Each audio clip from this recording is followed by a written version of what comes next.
జ్ఞానహారతి జ్ఞానజ్యోతుల హారతి సాయి స్వరూపమా నీకు పూలహారతి సచ్చరితం నీకు జ్ఞానజ్యోతుల హారతి జ్ఞానహారతి జ్ఞానజ్యోతుల హారతి సాయి స్వరూపమా నీకు పూలహారతి సచ్చరితం నీకు జ్ఞానజ్యోతుల హారతి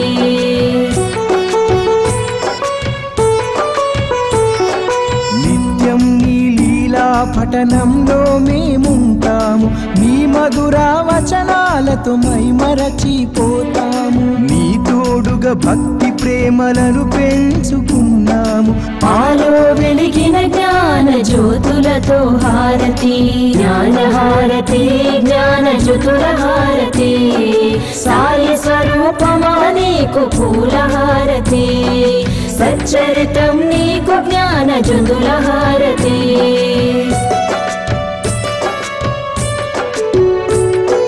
సాయి ఆత్మను నీలో నింపుకుంటివి తనివి తీర సాయిని దర్శింపజేస్తివి కష్టాలను దుఃఖాలను తరిమి కొడితివి దయగల తల్లి నీకు ప్రేమహారతి జ్ఞానహారతి జ్ఞానజ్యోతుల హారతి సాయి స్వరూపమా నీకు పూలహారతి సచ్చరితం నీకు జ్ఞానజ్యోతుల హారతి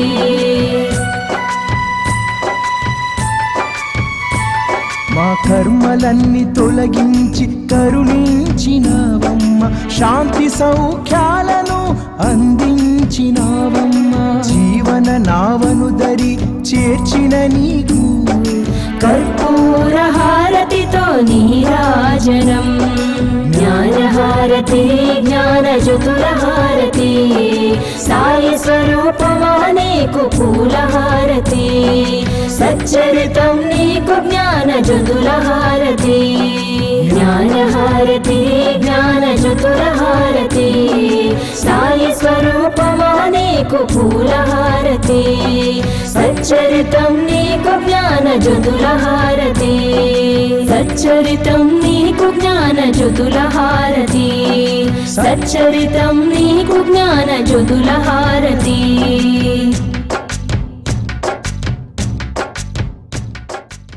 ఈరోజు ఉదయం నుంచి చాలా కొత్త కొత్త వాళ్ళని చూస్తూ ఉన్నాను.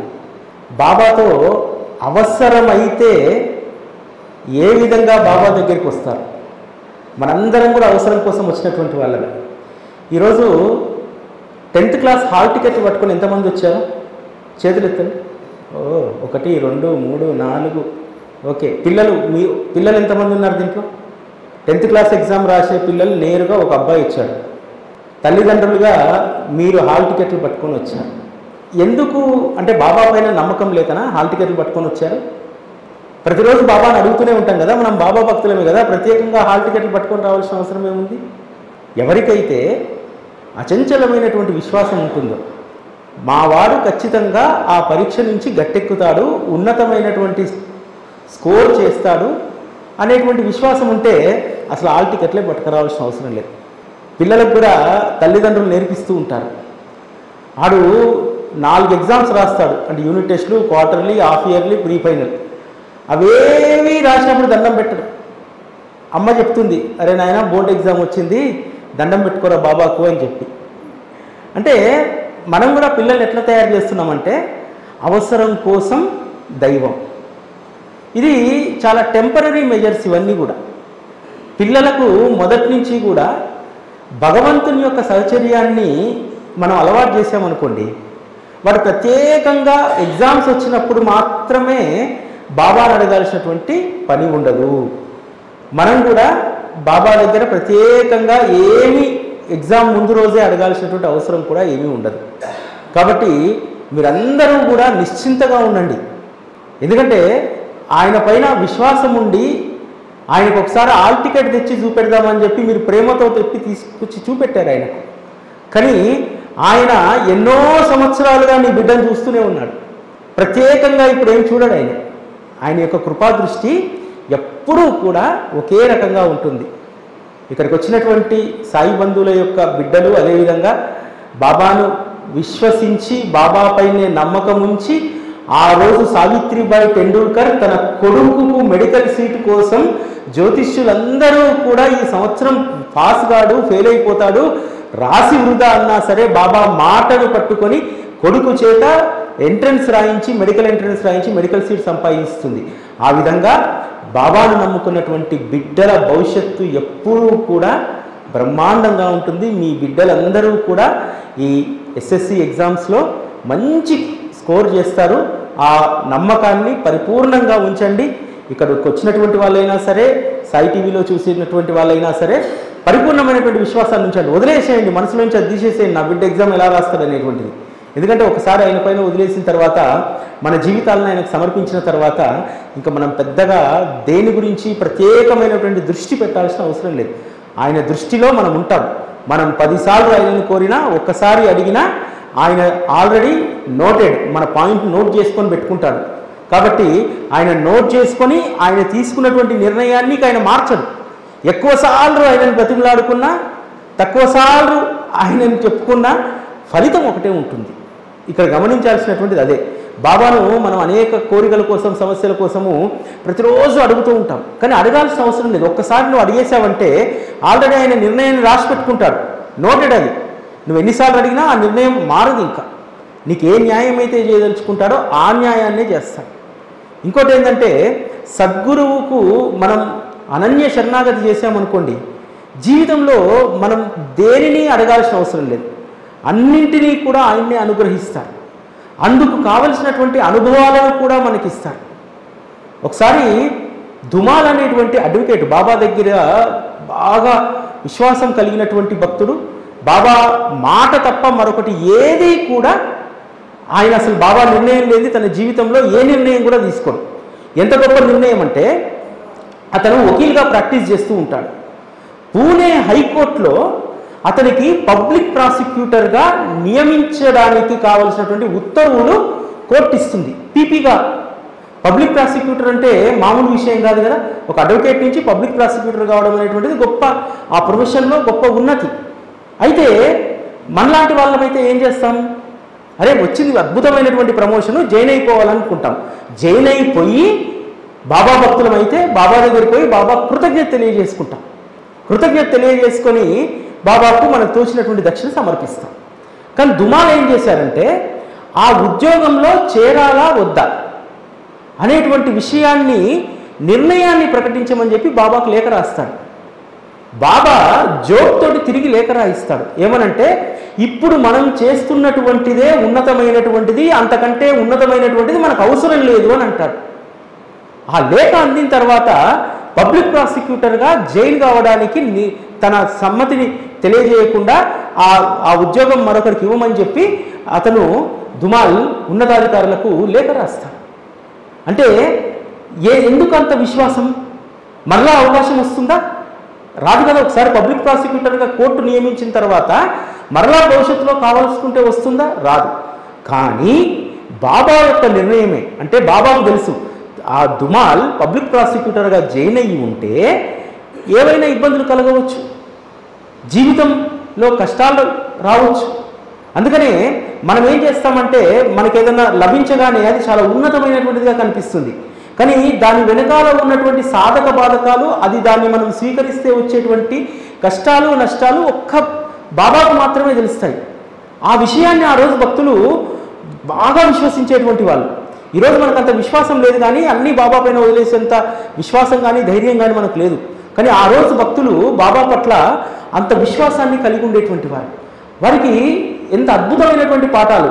దుమాల్ అంత ఖచ్చితమైనటువంటి నిర్ణయం తీసుకోవడం వెనకాల కారణం ఏమిటి? బాబా పట్ల ఉన్నటువంటి విశ్వాసం. మరి బాబా పట్ల అంత విశ్వాసం ఎలా కుదిరింది? బాబా అనేక సందర్భాల్లో ఇచ్చినటువంటి అనుభవాలు. ఒకసారి షిరిడీలో యువకులు కొంతమంది కలిసి ఒక కేసులో ఇరుక్కుంటారు. అందులో తాత్యాకోతే పాటిల్ మిత్రుడైనటువంటి రఘు పాటిల్ కూడా ఉంటారు. కింద కోర్టులో తీర్పు వచ్చేస్తుంది, శిక్ష ఖరారవుతుంది. తాత్యా ఏం చేస్తాడు, దీక్షిత్ గారి దగ్గరికి అనేక మంది లాయర్ల దగ్గరికి పోతారు. పోతే అవతల వైపు సాక్ష్యాలు బలంగా ఉన్నాయి, రఘు పాటిల్ విడుదల కావడం చాలా కష్టమైనటువంటి పని అని చెప్పి చెప్తారు. చెప్తే బాబా దగ్గరికి వచ్చి బాబా నేను బొంబాయిలో ఉన్నటువంటి పెద్ద వకీల్ దగ్గరికి వెళ్తాను అని అంటే, ఏ వకీలు దగ్గరికి వెళ్ళాల్సిన అవసరం లేదు, వెళ్ళి దుమాల్ను కలువు అని అంటారు. దుమాల్ గారి దగ్గరికి ఈ కాగితాలన్నీ పట్టుకొని పోతారు. దుమాల్ కూడా చాలా సీనియర్ లాయర్, చూసి కాగితాలన్నీ చూసి అవతలి పక్షం వైపు బలమైనటువంటి సాక్ష్యాలు ఉన్నాయి, సరే పై కోర్టుకు అప్పీల్ చేసి చూద్దాము అని అంటారు. అంతేకాదు దుమాల్ ఒక మాట అంటారు, ఇందులో నా ప్రమేయం ఏమీ లేదు, బాబా చేస్తే ఏదైనా చేయాలి తప్ప నిజానికి బెయిల్ వచ్చేటువంటి అవకాశం లేదు అని చెప్తారు. సరే ఇది బాబా నిర్ణయం కాబట్టి, ఇది బాబా ఆజ్ఞ, మీరు దీన్ని ఈ పై కోర్టులో అప్పీల్ చేయమని చెప్పి తాత్యా చెప్తారు. పై కోర్టులో అప్పీల్ చేస్తాడు. అప్పీల్ చేసినప్పుడు అక్కడ జడ్జి గారికి కాగితాలు ఇస్తూ ఉంటే ఒక బాబా చిత్రపటం ఒకటి ఆ కాగితాల నుంచి జడ్జి గారి డెస్క్ మీద పడిపోతుంది. ఆ ఫోటో తీసుకొని అడుగుతారు, వీరెవరు అని అడుగుతారు. వీరు సాయిబాబా అనగానే, నేను కూడా ఈయన గురించి విన్నాను, మీరు ఎప్పుడైనా దర్శించుకున్నారా, ఏమిటి ఈయన మహిమ అని అడుగుతారు. ఇక దుమాల్ కేసు విషయం వదిలేసి బాబా యొక్క మహిమ గురించి చెప్తూ ఉంటారు. జడ్జి గారు కాగితాలను చూస్తూ ఉంటారు. చూస్తూ అడుగుతారు, ఇక్కడ ఉన్నటువంటి ఈ ముద్దాయి రఘు పాటిల్ ఇతర సభ్యులందరూ కూడా నిర్దోషులని చెప్పి మీరు భావిస్తున్నారా అని చెప్పి దుమాల్ని అడుగుతారు. దుమాల్ అంటారు, గ్రామ రాజకీయంలో కక్షలు కార్పణ్యాలు సాధారణమైనటువంటివి, ఏమీ లేకపోయినా కేసు బదలాయించబడింది అంటే, సరే మీరు బాబాను నమ్ముతున్నారు కాబట్టి మీరు చెప్పినటువంటి మాటలు నేను విశ్వసిస్తున్నానని చెప్పి ఆ రోజు సాయంత్రమే కింది కోర్టు నుంచి కాగితాలు రాకుండానే, ఆ ఫైల్ రాకుండానే జడ్జి గారు బెయిల్ మంజూరు చేస్తారు. అంటే బాబా పైన ఉన్నటువంటి విశ్వాసం అక్కడ ఒక ఆయుధంగా దుమాల్కు పనిచేసింది. అయితే కేసు గెలిచిన తర్వాత దుమాల్ షిర్డీకి వస్తాడు. షిర్డీకి వచ్చినటువంటి దుమాల్కు తాత్యా సాహెబ్కు రఘు పాటిల్ అంటే ప్రాణ స్నేహితుడు. అటువంటి రఘు పాటిల్ విడుదలగా అయిన తర్వాత తాత్యా ఏం చేస్తాడంటే, ఊర్లో అందరి దగ్గర చందాలు పోగు చేస్తాడు. ఫీజు ఇవ్వడానికి పెద్ద లాయర్ని పెట్టుకోవాలనుకున్నాడు కదా, 300 రూపాయలు జమ చేస్తాడు. 300 రూపాయలు జమ చేసి దుమాల్ షిర్డీకి రాగానే 300 రూపాయలు దుమాల్కి ఇస్తాడు. ఇవ్వగానే దుమాల్ వాటిని సంచిలో పెట్టుకొని సరే పూణేకి పోదామని చెప్పి ప్రయాణం అవుతాడు. వెళ్ళేటప్పుడు బాబా అనుమతి తీసుకోవాలి కదా, బాబా అనుమతి కోసం పోతే దుమాల్ని పిలిచి బాబా అడుగుతాడు, నా 300 రూపాయలు నాకు ఇయ్యవా అని అడుగుతాడు. దుమాల్కి ఆశ్చర్యం వేస్తుంది.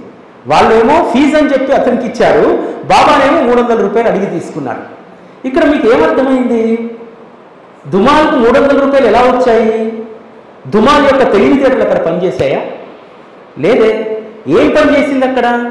శ్రీ సాయిబాబా అనేటువంటి మహత్తు, ఆ ఫోటో అక్కడ పడడము బాబా సంకల్పము, ఆ ఫోటో పడ్డ తర్వాత జడ్జి గారు బాబా గురించి అడగడము బాబా సంకల్పమే. అసలు ఏ కాగితాలు లేకుండా మీ మాట మీద విశ్వసించి, మీ మాట అంటే బాబా గారి మాట మీద విశ్వసించి ఏం చెప్తాడు దుమాల్? బాబా గారు వీరు నిర్దోషులని నమ్మే నన్ను వాదించమన్నారు అనగానే జడ్జి గారు ఏమంటారు, నువ్వు విశ్వసిస్తున్నావా వారు నిర్దోషులని అంటే, అవును బాబా గారు చెప్పినప్పుడు అది సత్యమే అయి ఉంటుంది కాబట్టి దానిని నేను నమ్ముతున్నాను అని అంటారు. దాంతో వచ్చింది కదా. అక్కడ ఎవరు పనిచేశారు? దుమాల్ కాదు కదా పనిచేసింది. మరి ఆ ఫీజు ఎవరికి దక్కాలి? బాబాకే కదా దక్కాల్సింది. ఇది ఒక పాయింట్. రెండవ పాయింట్, దుమాల్ ఎవరి పని చేశాడు? బాబా చెప్పినటువంటి పని చేశాడు కదా, దాన్ని ఏమంటారు? గురువు యొక్క సేవ కదా. గురు సేవ చేసి ప్రతిఫలాన్ని ఆశించడం అనేటువంటి సరైందా? కాదు కదా. కాబట్టి ఈ రెండు విషయాలు ఇక్కడ మనం గుర్తుంచుకోవాలి. దుమాల్కు ఇంత గొప్ప అద్భుతమైనటువంటి అనుభవాలు బాబా ఇచ్చాడు కాబట్టి బాబా పైన అచంచలమైనటువంటి విశ్వాసం అన్నమాట. అందుకనే పీపీ పదవి వచ్చినా సరే పబ్లిక్ ప్రాసిక్యూటర్ పదవిని బాబా వద్దన్నాడని చెప్పి తృణప్రాయంగా వదిలేస్తాడు. ఇంకొక సంఘటన జరుగుతుంది. తన పూర్వీకులందరూ కలిసి ఒక గృహంలో ఉంటారు. అప్పుడు విపరీతమైనటువంటి ప్లేగ్ వ్యాధి విస్తరించి ఉంటుంది. విస్తరిస్తే ఆ కమ్యూనిటీలో ఉన్నటువంటి వాళ్ళందరూ కూడా ఇల్లు ఖాళీ చేసి వెళ్ళిపోతారు. కానీ దుమాలు బాబాకు లేఖ రాస్తాడు, బాబా అందరూ ఈ కమ్యూనిటీ నుంచి వెళ్ళిపోతున్నారు, మీరు రక్షిస్తారనేటువంటి విశ్వాసం ఉంది, కానీ ఒకసారి మీ అనుమతి తీసుకోవాలనుకుంటున్నాను, నేను కూడా ఇక్కడి నుంచి వెళ్ళిపోవాలా? బాబా జాబ్ రాయిస్తారు. మనం ఉన్న చోటనే నిశ్చింతగా ఉందాము, ఎక్కడికి మనం కదలాల్సిన అవసరం లేదు అని అంటారు. ఆ విధంగా అందరూ వెళ్ళిపోతారు. వెళ్ళిపోయిన తర్వాత ఒకరోజు అక్కడ ఉన్నటువంటి బావిలో 2 ఎలుకలు చనిపోతాయి. ఆ నీళ్ళు ఆల్రెడీ ఈ కుటుంబ సభ్యులందరూ తాగి ఉన్నారు. కుటుంబ సభ్యులు పోరు పెడతారు, మనం ఎట్లయినా సరే కొంచెం ఖాళీ చేసి వెళ్ళిపోవాలని చెప్పి. మళ్ళీ బాబాకు లేఖ రాస్తారు. లేఖ రావడం ఆలస్యం అవుతుంది. సామానంతా లారీలోకి ఎక్కిచ్చేస్తారు, ట్రక్లోకి. ట్రక్కు కదులుతుందనగా లేఖ వస్తుంది బాబా దగ్గర నుంచి. దుమాల్, మనం ఎందుకు ప్రయాసపడాలి? ఇక్కడ ఉన్న చోటనే సుఖంగా ఉందామని చెప్పాను కదా నేను ఉండగా నీకెందుకు ఇన్ని విపరీతమైనటువంటి ఆలోచనలు అని చెప్పి బాబా జాబ్ రాస్తాడు. వెంటనే ఇంకొక మాటే లేదు. ఏం చేస్తాడు దుమాల్? మొత్తం సామానంతా దింపి మళ్ళీ ఇంట్లో పెట్టిస్తాడు. అక్కడి నుంచి ఖాళీ చేసి వెళ్ళిపోయినటువంటి వాళ్ళందరి ఇళ్లలో కూడా అందరికీ ప్లేగ్ బ్యాగ్ వచ్చింది. చాలామంది మరణించారు కూడా. ఆ కమ్యూనిటీలో నుంచి వేరే ప్రాంతాలకు వెళ్ళినటువంటి వారు. దుమాల్ కుటుంబంలో ఒక్కరికి కూడా ప్లేగ్ జ్వరం రాలేదు. ఏమిటి ఇక్కడ పనిచేసింది? విశ్వాసమే పనిచేసింది. కాబట్టి అంత బలమైనటువంటి విశ్వాసాన్ని బాబా తన భక్తుల్లో నింపేటువంటి వారు. అంతేకాదు దుమాల్కు బాబా పట్ల ఎంత నమ్మకం అంటే బాబా ఆజ్ఞ లేకుండా ఏ పని చేసేటువంటి వారు కాదు. దుమాల్ యొక్క భార్య చిన్న వయసులోనే చనిపోతుంది. అందరూ చెప్తారు మరొక వివాహం చేసుకోమని చెప్పి. బాబా చెప్తే తప్ప నేను వివాహం చేసుకోను అంటాడు. బాబా ఎప్పుడూ కూడా దుమాల్ను మరొక వివాహం చేసుకోమని చెప్పి ఎప్పుడు చెప్పలేదు. తన జీవితంలో ఇంకెప్పుడూ కూడా 2వ వివాహం గురించి చివరంత వరకు కూడా దుమాల్ ఆలోచించలేదు. అంటే ఒక సద్భక్తుడికి ఉండాల్సినటువంటి లక్షణాలు. అంటే నా జీవితము సద్గురువు ఆజ్ఞానుసారమే నడవాలి అనేటువంటి దాంట్లో మనం ఉంటే మన జీవితం చాలా అద్భుతంగా ఉంటుంది. కాకపోతే 100% మంది మనము మన జీవితాన్ని మన చేతుల్లోకే తీసుకుంటాం. సద్గురు చేతులకు అప్పచెప్పడానికి మన మనస్సు అంగీకరించదు. ఎందుకంటే ఆయన చేతిలోకి అప్పచెప్తే ఆయన చెప్పినట్టు ఉండాలి కదా. మరి ఆయన చెప్పినట్టు ఒక్కరోజు కూడా ఒక క్షణం కూడా మనం నడుచుకోలేనటువంటి మనం మన జీవితాలను ఆయనకు సమర్పించలేకపోతున్నాం. కానీ ఆ రోజు బాబాతో సహచర్యం చేసినటువంటి భక్తులందరూ కూడా వారి జీవితాలను సద్గురువుకు అప్పగించారు. అందుకని వారి జీవితాలు చాలా అద్భుతంగా ఉన్నాయి. ఒకసారి దుమాల్ చేత సాటే దగ్గర ఒక 50 రూపాయలు తీసుకురమ్మంటాడు. సాటేకి అర్థం కాదు ఎందుకు బాబా 50 రూపాయలు అడుగుతున్నాడని చెప్పి. ఆ 50 రూపాయలు తీసుకొచ్చి బాబాకి ఇవ్వగానే అతనికి మరుసటి రోజు తన పెన్షన్ సెటిల్ అవుతుంది. ఎంత? 50 రూపాయలు. అంటే ఇక్కడ బాబా ఒక్కసారి 50 రూపాయలు తీసుకొని సాటే బతికున్నంత కాలం 50 రూపాయలు ఇప్పించాడు. అంటే సద్గురువు మన దగ్గర నుంచి ఒకటి కోరుతున్నాడు అని అంటే అంతకు అద్భుతమైనటువంటి దాన్ని సద్గురువు అనుగ్రహిస్తారు. ఇది ఆ రోజు భక్తులందరూ కూడా విశ్వసించినటువంటిది. అంతేకాదు మన వద్ద ఏదైనా బాబా ఖాళీ చేస్తే మన దగ్గర ఎప్పుడూ బ్యాంకులో డబ్బులు నిల్వ ఉండవు. కొన్ని సందర్భాల్లో ఉంటాయి, లక్షలు ఉంటాయి బ్యాంకులో. కొన్ని సందర్భాల్లో మినిమం బ్యాలెన్సే ఉంటుంది. కానీ మినిమం బ్యాలెన్స్ ఉన్నప్పుడు, లక్షలు సేవింగ్ అకౌంట్లో ఉన్నప్పుడు ఒకే స్థితిలో ఉన్నటువంటి వారే అదృష్టవంతులు. దుమాల్ పబ్లిక్ ప్రాసిక్యూటర్ పదవి వదులుకున్నాడు కదా. వదులుకున్న తర్వాత ప్రాక్టీస్ అంతంత మాత్రంగానే ఉండి ఆర్థికంగా చాలా ఇబ్బంది పడుతూ ఉన్నాడు.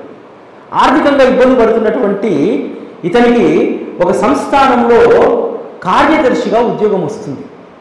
ఆ కార్యదర్శిగా ఉద్యోగంలో నిజంగా ఆ రోజు కొద్ది జీతానికి జాయిన్ అయ్యాడు. అతను జాయిన్ అయినటువంటి 15వ రోజు ఒక అద్భుతం జరుగుతుంది. అద్భుతం ఏంటో తెలుసా? ఆ సంస్థానం యొక్క ప్రధానమంత్రి ఇతను ఉంటున్నటువంటి బసకు వస్తాడు, క్వార్టర్కి. అతను నివాస క్వార్టర్కి వస్తాడు. వచ్చి అప్పటికే పల్లెంలో భోజనం పెట్టుకొని దుమాల్ భోజనం చేస్తూ ఉంటాడు. చేస్తూ ఉంటే అతను వచ్చి లోపలికి రాగానే, అయ్యా మీకు సముచితమైనటువంటి కుర్చీ కూడా వేయలేకపోతున్నాను, నా దగ్గర ఉన్నటువంటి చిన్న పీట మాత్రమే ఉంది, మీకు వేయడానికి ఆసనం కూడా లేదు అని అంటే, నువ్వు భోజనం చెయ్యి అని చెప్పి ఆ ఇల్లంతా కలియ తిరుగుతాడు. లోపలికి వెళ్తాడు. లోపల ఒక నిలువెత్తు బాబా చిత్రపటం, 1936 ఆ టైంలో నిలువెత్తు బాబా చిత్రపటం వైపు ఆ ప్రధానమంత్రి, ఆ సంస్థానం యొక్క మంత్రి నిశ్చితంగా బాబాని పరిశీలిస్తాడు. పరిశీలించి బయటికి వచ్చి, రేపటి నుండి నీ జీతం 50 రూపాయలు పెంచుతున్నాము అని అంటారు. జైన్ అయి 15 రోజులు కాలేదు, ఇతని పనితనమే అక్కడ నిరూపించబడలేదు. కానీ 50 రూపాయలు ఆయన జీతం ఎందుకు పెంచుతా అన్నాడు? అదొక అంతుపట్టనటువంటి ప్రశ్న. ఎందుకు పెంచుతానన్నాడంటే, బాబా దగ్గర ఆ సంస్థానంలో అంత తక్కువ జీతానికి చేరాలా వద్దా అని చెప్పి బాబా చిత్రపటం ముందు 2 చీటీలు వేశాడు దుమాల్. బాబా చేరుమని ఆజ్ఞ ఇచ్చాడు. కాబట్టి ఇక జీతం గురించి పట్టించుకోలేదు. అప్పటికే ₹1000 సంపాదిస్తున్నటువంటి దుమాల్ కేవలము ఒక ₹500 అక్కడ కార్యదర్శిగా జాయిన్ అవుతాడు. ఆ తర్వాత ఆ సంస్థానంలో ఉన్నతమైనటువంటి స్థితిని పొందుతాడు. అంతేకాదు అక్కడ పనిచేసినటువంటి అనుభవంతో మరో సంస్థానాధీశుడు పిలిపించుకొని గౌరవంగా అద్భుతమైనటువంటి జీతభత్యాలను ఇచ్చి దుమాల్ను ఆ సంస్థానంలో పెట్టుకుంటాడు. అంటే ఇక్కడ ఏంటంటే సద్గురువు చెప్పినట్టు మనం వింటే చాలామందికి చాలా ఆప్షన్స్ ఉంటాయి. కానీ సద్గురువు మనకు ఏ ఆప్షన్ ఇస్తున్నారనేటువంటి తెలుసుకోవడమే ప్రధానమైనటువంటిది. సద్గురువు యొక్క నిర్ణయం తెలుసుకోవాలంటే ఖచ్చితంగా ఆయన దగ్గర ఒక చీటీ వేసి తీసుకొని మనము ఒక ఇల్లు కొనాలన్నప్పుడు 4 ఇల్లు చూస్తాం. 4 ఇల్లు చూసినప్పుడు అన్ని ఇల్లు బాగానే కనిపిస్తాయి. కానీ ఆయన నిర్ణయం ప్రకారం మనం నడుచుకుంటే ఉన్నతమైనటువంటి దాన్ని ఇప్పిస్తాడు. ఎందుకంటే మనం మనుషులుగా మనం ఏం ఆలోచిస్తామంటే మనకు ప్రీతికరమైనటువంటి దాన్ని మాత్రమే మనం కోరుకుంటాం. బాబా మాత్రము శ్రేయస్కరమైనటువంటి దాన్ని ఇస్తాడు. మరి ఆ శ్రేయస్కరమైనటువంటిది ఏమిటి అనేటువంటి దాన్ని ఖచ్చితంగా మనం తెలుసుకోవాలి. కాబట్టి మనకి ఏది శ్రేయస్కరం అనేటువంటిది ఒక్క సద్గురువుకు మాత్రమే తెలుస్తుంది. ఆ రోజు భక్తులందరూ కూడా బాబా చెప్పినటువంటి మాటను ఎందుకు తూచా తప్పకుండా పాటించేటువంటి వారు. ఒకవేళ పాటించకపోయినా బాబా అద్భుతమైనటువంటి పాఠాలను వారికి చెప్పి వారిని సరైనటువంటి దారిలో పెట్టేటువంటి వారు. ఈరోజు మనం ఏ విధంగా మనకు శ్రేయస్కరమైనటువంటిది ఏమిటి, మనకు ప్రమాదకరమైనటువంటిది ఏమిటి, ఇవి ఎలా తెలుసుకోగలుగుతాం? ఒక్క సచ్చరితను కనుక మనం పారాయణ చేస్తే నీకు ఎదురయ్యేటువంటి అనేక విషయాలు, నీకు ఎదురైనటువంటి అనేక సమస్యలకు శ్రీ సాయి సచ్చరిత నీకు సమాధానం ఇస్తుంది. అందులో సమాధానం లేనటువంటిది ఏమీ ఉండదు. యువకుల దగ్గర నుంచి పిల్లల దగ్గర నుంచి ప్రతి ఒక్కరికి కూడా సచ్చరిత సమాధానం ఇస్తుంది. చాలామంది బాబాతో ఇప్పటికి కూడా చాలా చనువుగా ఉంటాం. మనం బాబాను మన ఇంట్లో మనిషిగా భావిస్తాం. కొన్ని సందర్భాల్లో బాబాకు సంబంధించి మనం ఎంత ప్రేమగా ఉంటామంటే బాబా నేను తప్పకుండా ఈరోజు పలానా చోటుకు వెళ్ళాల్సిందే. కానీ బాబా చెప్తూ ఉంటాడు, నీ మనసుకు తెలుస్తూ ఉంటుంది అక్కడికి పోతే మనం ఇబ్బంది పడతామని చెప్పి. ఎట్లా ఇబ్బంది పడతామనేటువంటిది తాత్య జీవితాన్ని చూస్తే మనకు అర్థమవుతుంది. తాత్య కొత్త గుర్రాలను కొంటాడు. ఈరోజు దాన్ని మళ్ళీ నేను అన్వయించి చెప్తాను. కొత్త గుర్రాలను కొంటాడు. కొని అందులో ఒక గుర్రము చాలా చురుకైనటువంటిది, అది మాట వినదు. బాబా ఈరోజు నేను కోపర్గావ్ సంతకు పోవాలి, అనుమతి ఇవ్వండి అంటాడు. అనగానే బాబా అంటాడు, వద్దులే ఈరోజు పోకులు సంతకు వెళ్ళొద్దు, వెళ్తే ఇబ్బంది పడతామంటారు. అరే బాబా నేను వెళ్తాను, రోజు ప్రతి వారం వెళ్ళే సంతే కదా, నాకు ఇబ్బంది ఏముంటుంది అంటారు. కానీ ఆ విషయం బాబాకు తెలుసు. ఆ గుర్రం మాట వినదు, ఇబ్బంది పెడుతుందని చెప్పి ఏం చేస్తాడు? బాబా మాట వినకుండా ఇంకో మాట చెప్తాడు. బాబా వెళ్ళేటప్పుడు వెళ్తే వెళ్దువు కానీ సామాను తీసుకెళ్ళు అని అంటాడు. సామాను తీసుకెళ్ళు అనే దాంట్లో కూడా ఒక ఆంతర్యం ఉంది. మనం ఏదైనా ఒక పనికి పోతుంటే పెద్దవాళ్ళు చెప్తారు, అరే తోడుగా అనుభవం ఉన్నటువంటి వాడిని తీసుకెళ్ళరా అని చెప్పి. సామాను తీసుకెళ్తే ఆ గుర్రాలను పరిగెత్తించడంలో కాస్త ఆలోచన డైవర్ట్ అవుతుంది. ఏ ఆలోచన డైవర్ట్ అవుతుంది? మామూలుగా ఒకటే పోతే కొత్త గుర్రం కదా బాగా పరిగెత్తించాలి, బండి స్పీడ్గా పోవాలనేటువంటి దాంతో దృష్టి దానిపైన ఉంటుంది. పెద్ద మనిషి వెనకాల కూర్చుందనుకో ఊళ్ళో ఉన్నటువంటి లోకాలు రామాయణం లేకపోతే బాబాకు సంబంధించిన సంగతులు మాట్లాడుకుంటూ సాధారణంగా టాంగా పోతూ ఉండేది. కానీ ఏమంటాడు, నాకు అసలు ఎవరు తోడవసరం లేదు, నేను ఒక్కనే పోయి వస్తా అంటాడు. ఏమవుతుంది? సాహుల్ గారు దాకా పోగానే 2 మనుషులు ఎదురుపడగానే ఆ గుర్రం అదుపు తప్పి పరిగెడుతూ ఉంటుంది. ఆ తర్వాత టాంగా బోలబడుతుంది, నడుముకు గాయమవుతుంది. ఈరోజు కూడా ఈవెన్ యువతకు జరిగేటువంటిది అదే. ఏం చేస్తాడు? మంచి స్పోర్ట్స్ బైక్ మీద ఉన్నటువంటి మోస్తోటాడు బండి కొంటాడు. నేను ఈ బండి మీద షిరిడీ దాకా పోతాను ఒక్కనే అని అంటాడు. స్పోర్ట్స్ బైక్ దూరం. తల్లిదండ్రులు చెప్తారు, లేక పెద్దవాళ్ళు చెప్తారు, అరే నేను ఒక్కరివే పోకరా, ఇంకెవరు నన్ను తోడు తీసుకెళ్ళు, నాకు తోడెవడో అవసరం లేదు. చెప్పింది వినకపోతే తాత్యాకు జరిగిందే జరుగుతుంది. అంటే సచ్చరిత ఎంత గొప్ప అనుభవాలను పాఠాలను మనకు నేర్పిస్తుందనడానికి ఈ ఒక్క నిదర్శనం చాలు కదా. అనేక సందర్భాలు మన జీవితంలో మనకు ఎదురయ్యేటువంటి అనేక సందర్భాలు శ్రీ సాయి సచ్చరితలో సమాధానాలు ఉంటాయి. మనకు బాబా ఎక్కడో పలకడు, ఎక్కడో నిదర్శనం ఇయ్యడు. నీ సమస్యకు అనుగుణంగా ఒక్కసారి ఎప్పుడైనా మనకు కూడా ఆశ పుడుతుంది, ఏదో తక్కువ పెట్టుబడి పెడితే ఎక్కువ లాభం వస్తుంది అని చెప్పి. ఈరోజు ప్రతి ఒక్కరికి ధనం పైన, సంపద పైనే ఎక్కువ దృష్టి ఉంటుంది. ఏం చేస్తాము, ఆ ఆశతోటి పెడతాము, పెట్టిన డబ్బు కూడా ఎక్కి రాదు. సచ్చరిత చెప్తుంది, మొత్తుకుంటారు సచ్చరితలో బాబా.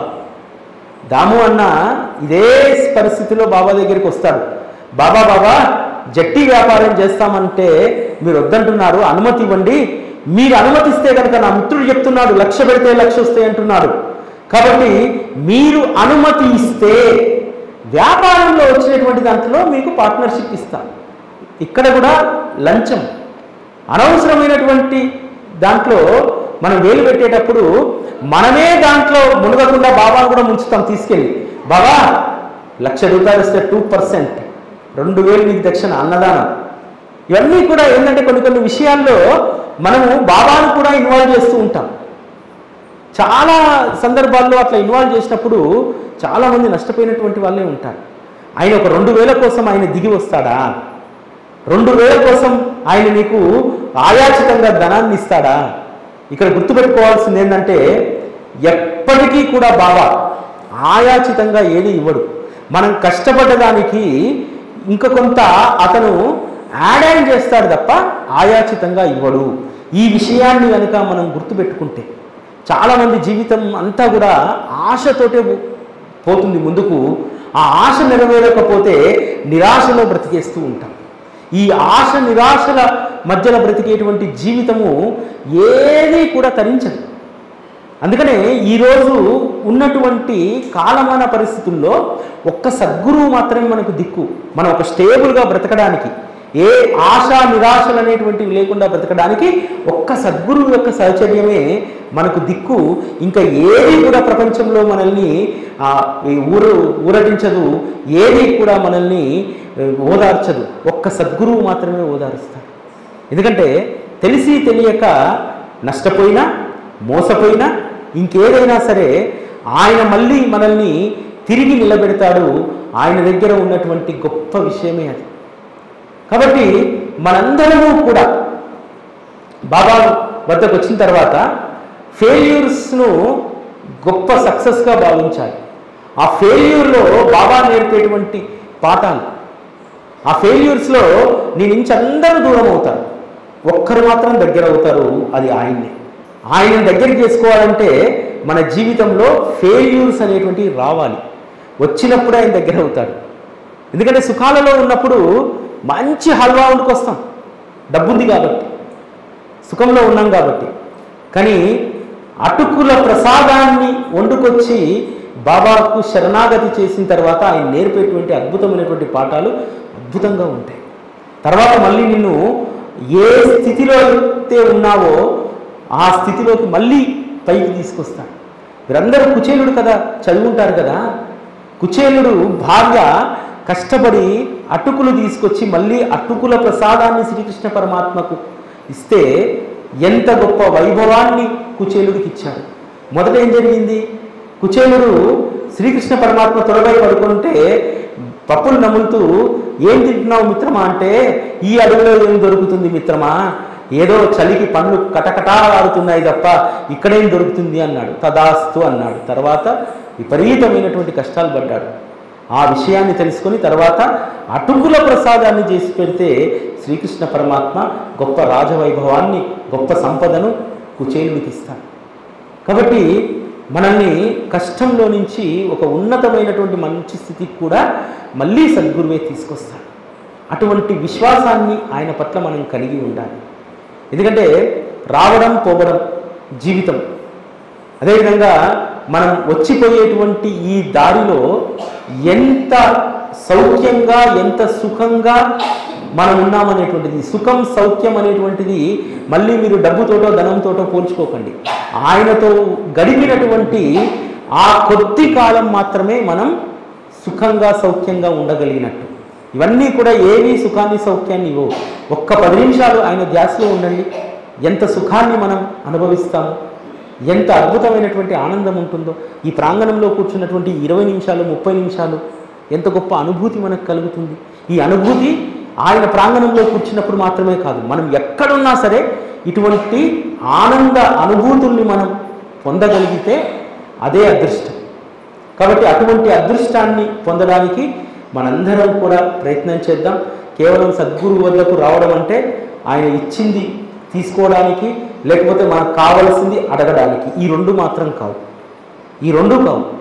మన జీవితంలో ఆనంద సుఖాలను ఆనంద సిరులను నింపుకోవడానికి సద్గురు అవసరం. మనసు తృప్తిగా ఉందనుకోండి, దేని మీదకి మన ధ్యాస పోతే దేని మీదకి పోదు. ఉన్నటువంటి దాంట్లోనే ఆనందంగా బ్రతికేటువంటి ఒక గొప్ప ఆత్మతృప్తి మనకు కలుగుతుంది. అంతే. ఇక్కడ సత్యం ఏంటంటే సద్గురువు చెప్పేది, అరే నువ్వు ఎగిరి దంచినా ఎగిరెగిరి దంచినా ఆకాశానికి ఎగిరినా నీ ప్రాప్తం ఎంతో అంతే దక్కుతుంది, అంతకు మించి ఏది ఉండదు. అనవసరమైనటువంటి దానికోసం వెళ్ళి ఉన్నటువంటి కూళ్ళలో రాయేసుకోవద్దని చెప్తాడు సద్గురు. ఉన్నటువంటి తిండి తినకుండా ఏదో కలువ గంజో లేకపోతే పప్పు కూర వేసుకొని తినకుండా ఇంకేదో కావాలని చెప్పి దీన్ని వదిలిపెడితే ఏమవుతుంది? పాచిపోతుంది, లేకపోతే ఇంకోరు వచ్చి తింటారు. ఇదే జరుగుతుంది జీవితంలో. కాబట్టి జీవిత సత్యాలను బోధించేటువంటి వారే సద్గురువు. అందుకనే వారి యొక్క జీవిత చరిత్రకు శ్రీ సాయిబాబా జీవిత చరిత్ర అని చెప్పి పేరు పెట్టుకోలే. ఆయన ఏం పెట్టారు? శ్రీ సాయి సచ్చరిత. సాయి అనేటువంటి మార్గంలో నీకెప్పుడూ కూడా సత్యాన్ని బోధించేటువంటిది ఆయన చరిత్ర.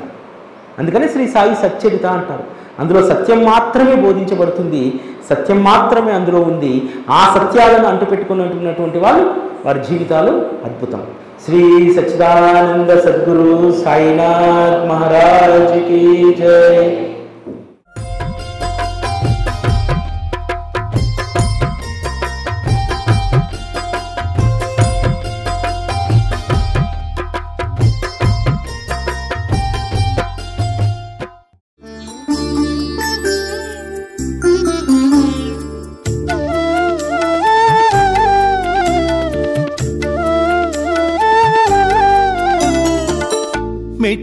మధ్యాహ్న సమయాన ఇంటికెవరు వచ్చిన గాని అతిథి దేవో భవ అని అన్నము పెట్టగానే మన మనసున అన్నదాన ప్రభువని సాయి ఆరోగ్యమునిచ్చు సాయి. అప్పుడే పరమాత్ముడు ప్రశాంతపరచు ఆత్మను. ఓ సద్గురు సాయి నా సర్వము నీవేలే. ఓ సద్గురు సాయి నా సర్వము నీవేలే.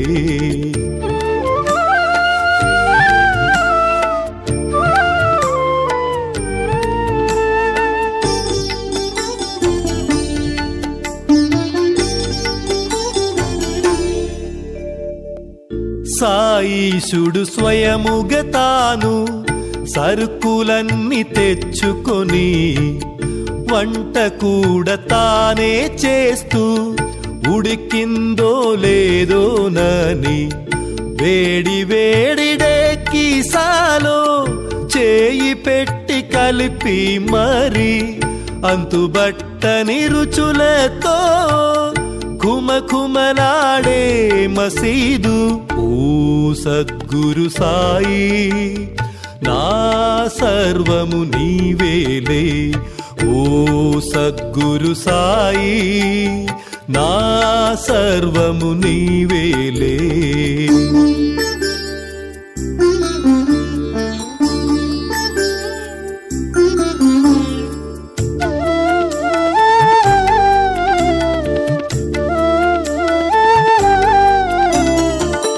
మహల్సాకు తాత్యాకు ముందుగా ప్రసాదమిచ్చి అందరికీ తానే అవుతూ వడ్డించేవారు సాయి.